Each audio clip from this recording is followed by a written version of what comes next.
Bonjour à vous, aujourd'hui la 7e vidéo sur Google Sheets, le tableur de chez Google. Et nous allons continuer donc les formules dans un tableur et aujourd'hui la formule min et la formule moyenne.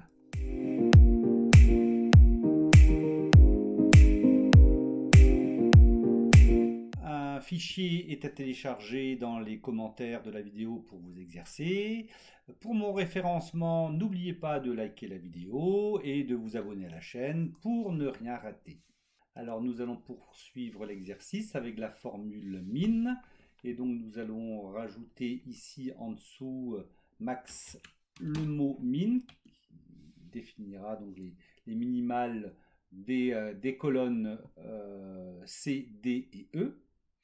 Et pour donc taper la formule min, ce qu'on va faire ici, c'est on va faire égal pour lui dire que on veut taper une formule. Ici, on va taper min puisque c'est vraiment la formule qu'on veut sélectionner. On ouvre la parenthèse. Ici, on va sélectionner la cellule C33 à C3. On va fermer la parenthèse, on fait entrer et automatiquement ici nous allons avoir le chiffre le plus petit de la sélection qu'on a réalisé. Et donc c'est 18,6. Il n'y a pas de chiffre plus petit ici dans notre colonne que 18,6. Je vais cliquer ici sur fonction. Là on a min. Et automatiquement, il nous saisit égal, min, et il ouvre la parenthèse. On n'a plus qu'à sélectionner ici l'ensemble de nos chiffres que l'on désire. Donc là, c'est D3, D33, pour avoir le chiffre le plus petit concernant les températures minimales en degrés. Je fais entrer et automatiquement, ici, il nous trouve le chiffre le plus petit, donc c'est 10,6. Il n'y a pas de chiffre plus bas que 10,6 dans la sélection D3, D33. Ici, pour les précipitations, on va faire une autre méthode. Vous allez voir, nous allons ici prendre le point, cliquer sur le point en bas à droite de la cellule D36. Nous allons faire glisser cette cellule en E36 et automatiquement, il va recopier et transformer notre formule puisque en D36, nous avions des colonnes D, alors qu'en E36, il les a transformées, il les a mis de D en E. Et donc là, le chiffre le plus petit de la sélection E3, E33 est 0, et effectivement, nous avons des jours où il n'y a pas eu de précipitation. Nous allons continuer avec les moyennes, et donc on écrit moyenne ici en B37.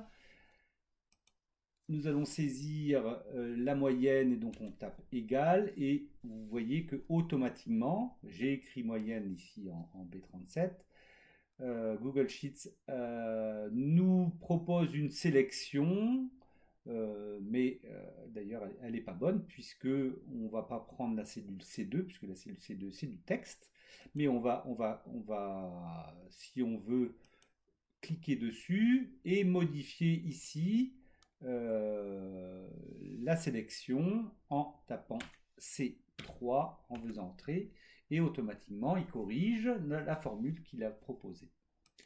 Pour les moyennes des températures minimales, nous allons taper égal et ici il nous propose en bas moyenne D3, D33. Nous allons choisir cela. Il nous met le résultat, 13,97. Ici, on va juste corriger, comme tout à l'heure, la formule, puisque les données en D2, il y a un titre. Et donc, on va mettre D3, puisque c'est la sélection D3, D33, c'est la sélection où il y a des chiffres. Je fais entrer, donc nous avons une moyenne de 14.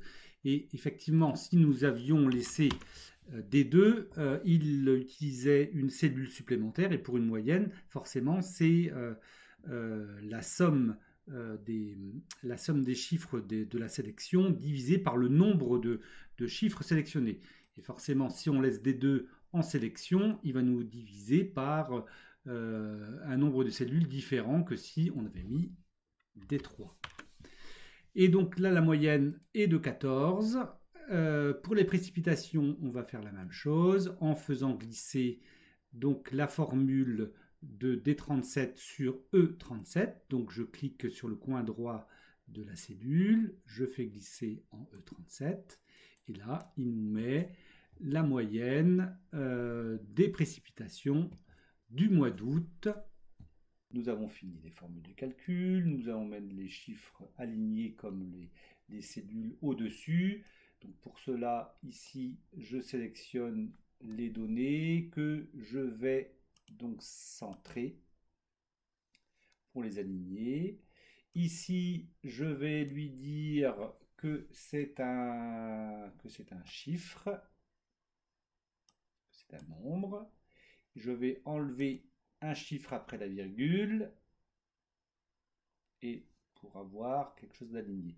On avait vu dans la vidéo 3 que Google ne nous permettait pas encore de centrer convenablement les données. Nous allons rajouter un cadre ici autour de nos formules.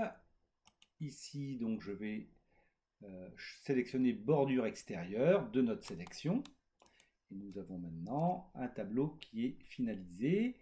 Et je vais avoir donc un aperçu avant impression. Et ici, automatiquement, il nous a mis le tableau bien centré avec les formules. Mais on voit bien que nous avons le 12 qui s'affiche ici. C'est un petit rappel.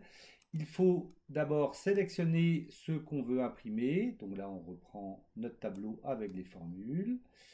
Donc, cliquez sur l'imprimante. Et ici, après, dans imprimer, nous avons sélection de B1 à E37.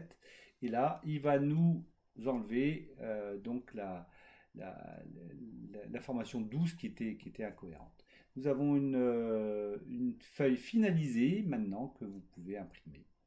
Donc l'exercice est maintenant terminé. J'espère que ça vous a plu. La prochaine fois, on fera un nouvel exercice. Ça sera sur la gestion des comptes personnels sur un tableur. Donc à la prochaine fois. Au revoir.